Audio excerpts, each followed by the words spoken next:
السلام علیکم. زه غفران الله یم او دا وخت تاسو ته یو اهم خبر نه خبرو چې په سوات شکردره کې د خپل پلار په قتل کې ککړ ملزم د قانون په گرفت کې راغلی. یا د دې وی چې اته میاشتې وړاندې خپل زوی لګېدلی او خپل پلار چې د هغې قتل کړی او په دغه قتل کې د مور یعنی د دغې مقتول ښځه چې وه هغه هم په دغه قتل کې د دوی سره ملوث وه. د هغې وروسته اته میاشتې پس د ده زوی تانې ته د ده ګمشدګۍ یا د ده د ورکې د ریپورټ دپاره تللی چې پولیسو په ښه ټکنیک سره او په پوره انکوایرۍ وروسته دغه تن د قانون په گرفت کې راویستی او گرفتار کړی دی. د دغه پیښې په هکله باندې به پوره تفصیل اخلو. دا وخت زموږ سره اس ایچ او شکردره عریف خان په لاین باندې دی، هغوی نه پوره تفصیل اخلو. اس ایچ او صاحب پوره تفصیل را سره شریک کړي د دغې واقعې په هکله، دغه څنګه مخې ته راغلې وه، په څه وجه سره دوی د خپل پلار قتل کړی، څوک څوک پکې ملوث ول، پوره تفصیل را سره شریک کړي.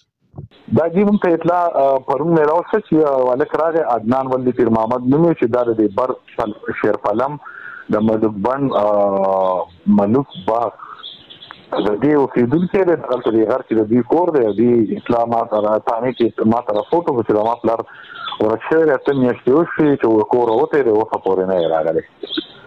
دا خبره چې ما کله ما ته دا راپورټ وشو نو د همدې خبره کې د ما شک و شبهات پیدا شو چې څنګه اته میاشتې مخکې ورک شو او تا ما ته تا یو تانه کې راپورټ ونه کړو، تا یو انفارمیشن ونه کړو، تا اخبار ټچ نه کړو، تا سوشل میډیا ټچ نه کړم. دې خبره باندې زه شکي شوم.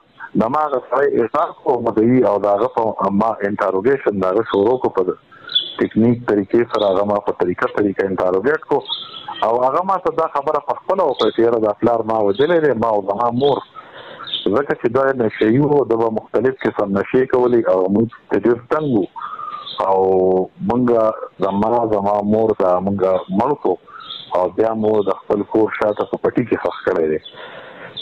زه لاړم ځان سره مې هغه دغه کړو، د پولیس چپري مې واخېسته، ډي اس جي والا ټول مې ځان سره راوړل، د کلي مشران او د جومات امام مې ځان سره راوړل، په موقع ودرول او هغه ځای ما کودایي شروع کړه. هغه ځای چې ما کودایي وکړه د هغه په نشاندهي باندې هغې نه باقاعده ما ته د هغه ډېډ باډي یعنې سپېشل هډوکي سر او هډوکي دا ما ته میلاو شو او هغه ما راوچت کړو او ما هسپتال ته وړو او پر پوسټ مارټم نو او د هغې خلاف مقدمه مې درج کړه 302 او ملزم مې ګرفتار کړو.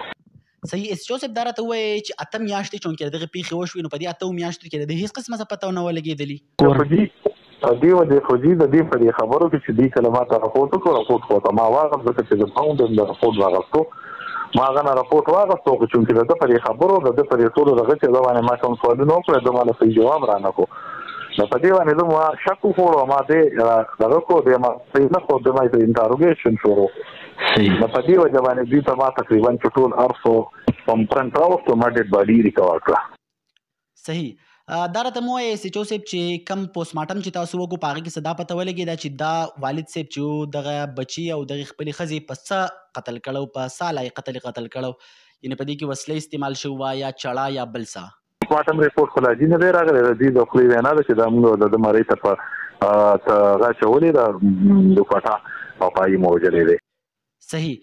تاسو چونکې ووایي چې دغه بچی چې کوم و چې کوم د خپل پلار په قتل کې چې د هغه ککړ و هغه تاسو ګرفتار کړی، خو چونکې د دغې مقتول ښځه چې هغه هم په دغه قتل کې ککړ وه هغه تر اوسه پورې د قانون په گرفت کې راغلي یا ګرفتار شوي ده؟